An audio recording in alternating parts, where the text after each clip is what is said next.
Welcome to Show and Tell today. I'm Deacon Chris, and we are continuing our Advent series on the eyewitnesses of the Christmas story, when we are learning about the different people that saw and heard what was going on and the stories that we have with them. But first, I wanted to show you something that is very special to me, and that's this little book right here. And this book is called The Table Talk of Martin Luther.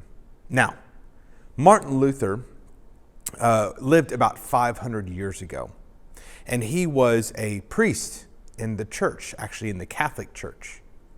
And he wanted to make some changes within the church because he saw the ways in which the church had gone astray or had forgotten what was important. And so he made a lot of different changes. And those changes and a bunch of other things that happened eventually became the foundations for the Protestant Reformation. And it's actually the reason that we have the name Lutheran in our church name and in our denomination. It's after Martin Luther.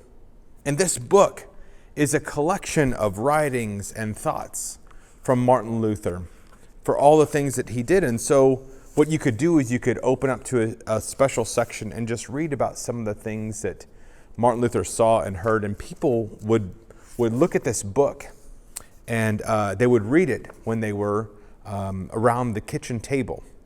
Now, this book is an old book, but it's also an old book because on the front cover you see a name. Now, this name is my grandfather's name. And this book I inherited from my grandfather. So this book is more than 50 years old. It was made even before I was born. And so this is a special book that my grandfather had that then passed it on to me. And it's special because of what's contained in it, but also because of who gave it to me, my grandfather, who was one of the many eyewitnesses that taught me all the things about the faith that I know and I teach today. Well, I thought about this book when I was thinking about two of the eyewitnesses that I wanted to talk about today. And those two eyewitnesses were Zechariah and Elizabeth. And we first hear about this couple at the very beginning of the book of Luke. And we know three significant things about them. First, we know that they are a couple that is old. They're older in years.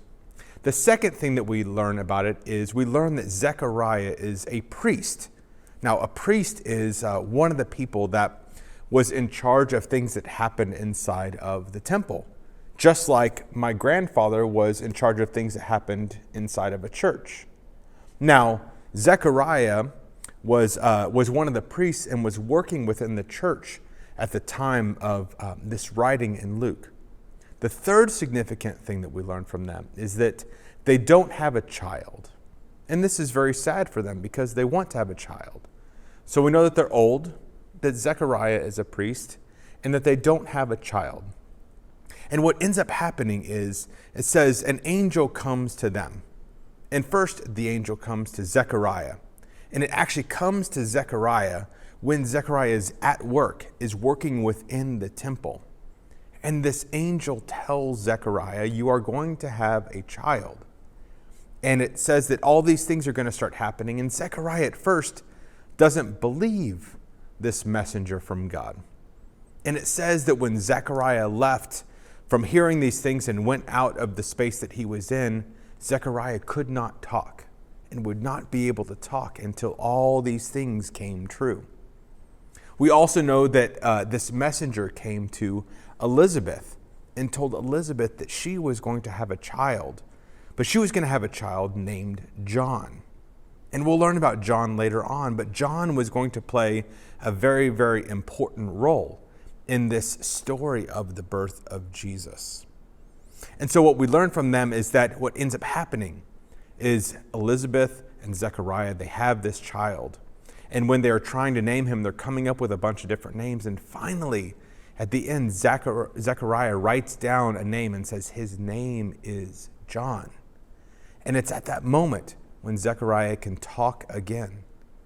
And the reason that they are important eyewitnesses is because they are the parents of John. And John, who we'll learn about later on, was the one that was preparing the way for Jesus. Zechariah is also the one that knows who Jesus is as this Messiah. And so they play one of the first roles of being two people that are witnesses for God is doing something that's unexpected, but that is very, very important in the life of our faith. And so, just like this book is important in the life of my faith and the life of faith people around, Zechariah and Elizabeth are eyewitnesses to the reality that God is going to do something new in the birth of John and in the birth of Jesus. And so we give thanks for these eyewitnesses, for the stories that they provide for us as they prepare for this coming of Jesus. We will continue on with our series on eyewitnesses in our next video. Peace.